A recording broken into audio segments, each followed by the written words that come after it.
नमस्कार प्रिय बंधुओं, आप सभी का हमारे YouTube चैनल में बहुत बहुत स्वागत है। आज बंधुओं आषाढ़ मास के कृष्ण पक्ष में श्रवण करते हैं शनिवार व्रत की पवित्र पावनी कथा। तो कृपया चैनल पर नए हैं, चैनल को सब्सक्राइब कर लें, बेल आइकन को प्रेस कर दें, जिससे कि हमारे चैनल पर आगे आने वाले सभी वीडियो का नोटिफिकेशन आपको प्राप्त होता रहे। हम आपके लिए प्रत्येक व्रत और त्योहारों की शास्त्रोक्त जानकारी वीडियो के माध्यम से आप तक पहुंचाते रहते हैं। वीडियो को लाइक अवश्य करें और कमेंट में जय शनिदेव लिखना बिल्कुल ना भूलें।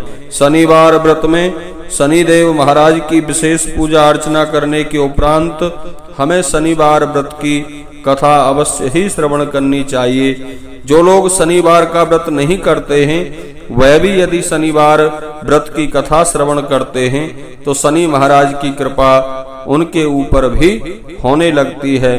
तो चलिए एक बार प्रेम से कहिए, बोलिए शनिदेव महाराज की जय। बंधुओं, एक समय नवग्रह देवताओं में सूर्य, चंद्र, मंगल, बुध, बृहस्पति, शुक्र, शनि और राहु आदि में आपस में विवाद छिड़ गया कि हम में सबसे बड़ा कौन है। सभी नवग्रह देव आपस में लड़ने लगे और जब कोई निर्णय नहीं हो पाया तो वे लड़ते हुए देवराज इंद्र के पास पहुंचे और इंद्र से कहने लगे कि हे देवराज, आप इस बात का निर्णय करें कि हम में सबसे बड़ा कौन है। इंद्रदेव इस बात से घबरा गए और इस निर्णय को देने में अपनी असमर्थता जताई, परंतु उन्होंने कहा कि इस समय पृथ्वी पर राजा विक्रमादित्य हैं, जो कि अति न्यायप्रिय हैं। वे ही इसका निर्णय कर सकते हैं। सभी ग्रह एक साथ राजा विक्रमादित्य के पास पहुंचे और अपना विवाद बताया, साथ ही निर्णय के लिए कहा। बंधुओं, राजा इस समस्या से अति चिंतित हो उठे, क्योंकि वे जानते थे कि जिस किसी को भी छोटा बताया वही कुपित हो उठेगा। तब राजा को एक उपाय सूझा।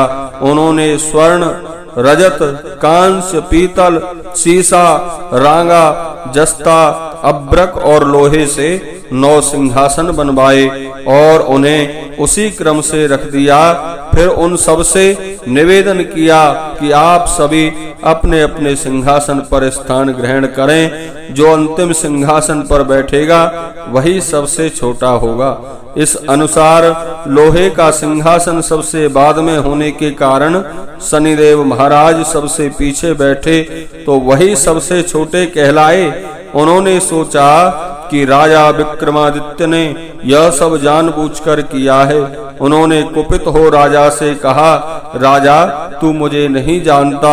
अरे सूर्य एक राशि में 1 महीना रहता है, चंद्रमा 2.25 दिन रहता है, मंगल 1.5 महीना और बृहस्पति 13 महीने व बुध और शुक्र एक राशि में 1 महीने ही विचरण करते हैं, परंतु मैं 2.5 से 7 साल तक रहता हूँ। बड़े बड़ों का मैंने विनाश किया है। तुम जानते हो, श्री राम के ऊपर जब 7.5 आई तो उन्हें वनवास प्राप्त हो गया और रावण की जब 7.5 आई तो उसकी लंका को बंदरों ने जलाकर राख कर दिया। ऐसा कहकर शनि महाराज वहां से कुपित हुए चले गए और अन्य देवता खुशी खुशी वहां से चले गए। कुछ समय बाद बंधुओं, राजा की 7.5 आई। तब शनि देव घोड़ों के सौदागर बनकर वहां आए। उनके साथ कई बढ़िया घोड़े थे। राजा ने यह समाचार सुन अपने अश्वपाल को अच्छे घोड़े खरीदने की आज्ञा दी। उसने कई अच्छे घोड़े खरीदे।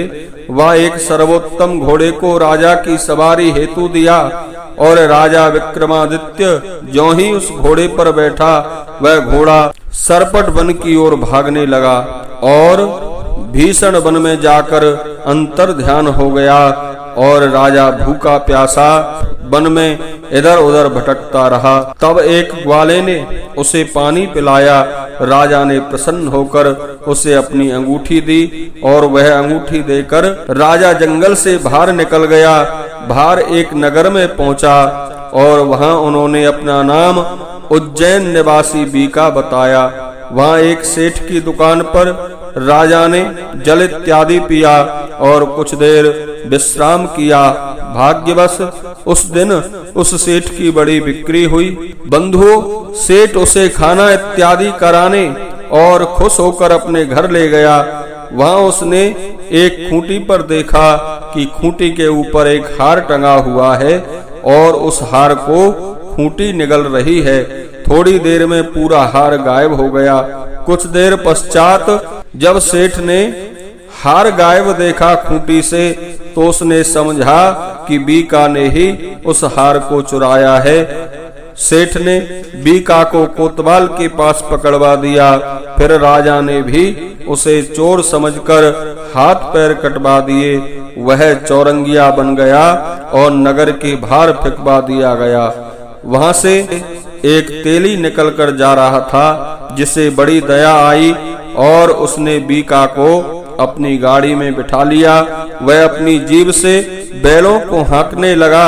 उस काल राजा की शनि दशा समाप्त हो गई। वर्षा काल आने पर वह मल्हार गाने लगा। तब वह जिस नगर में था, वहां की राजकुमारी मन भावनी को वह इतना भाया कि उसने मन ही मन प्रण कर लिया कि वह उस राग गाने वाले से ही विवाह करेगी।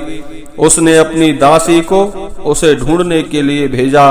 दासी ने बताया कि वह एक चौरंगिया है, परंतु बंधुओं, राजकुमारी नहीं मानी। अगले ही दिन उठते ही वह अनशन पर बैठ गई कि विवाह करेगी तो उसी से, अन्यथा अपने प्राण त्याग कर देगी। राजा रानी ने उसे बहुत समझाया, परंतु राजकुमारी नहीं मानी।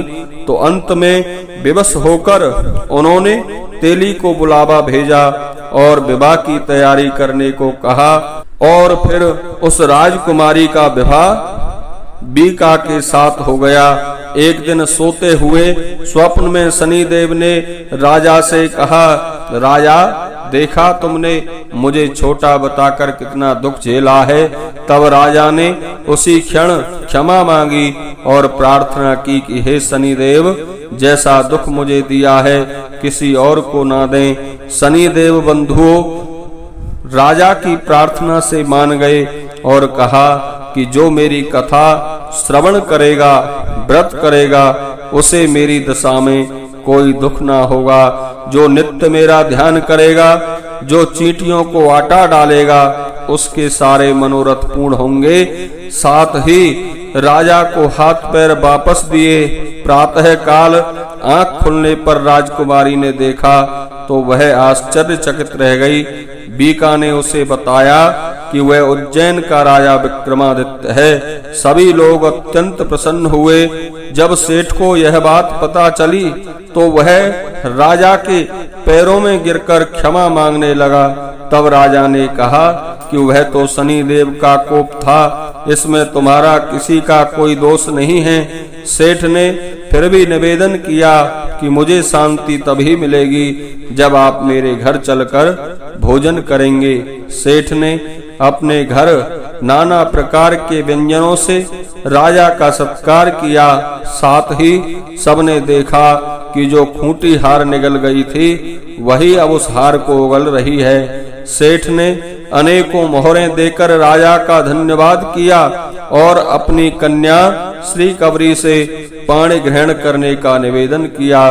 बंधुओं, राजा ने सहर्ष स्वीकार कर लिया और कुछ समय पश्चात राजा अपनी दोनों रानियों मन भावनी और श्री कबरी को सभी उपहार सहित लेकर उज्जैन नगरी को चले।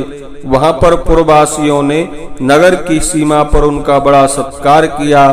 सारे नगर में दीपमाला हुई, सबने खुशी मनाई। राजा ने घोषणा की कि मैंने शनिदेव को सबसे छोटा बताया था, जबकि असल में वही सर्वोपरि हैं। तब से सारे राज्य में शनि महाराज की पूजा और कथा नियमित रूप से होने लगी।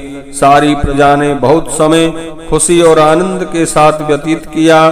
जो कोई शनि देव की इस कथा को पढ़ता सुनता है, उसके सारे दुख दूर हो जाते हैं। शनि महाराज की कृपा से मनुष्य की मन की अनेकों शुभकामनाएं पूरी होती हैं। बोलिए शनिदेव महाराज।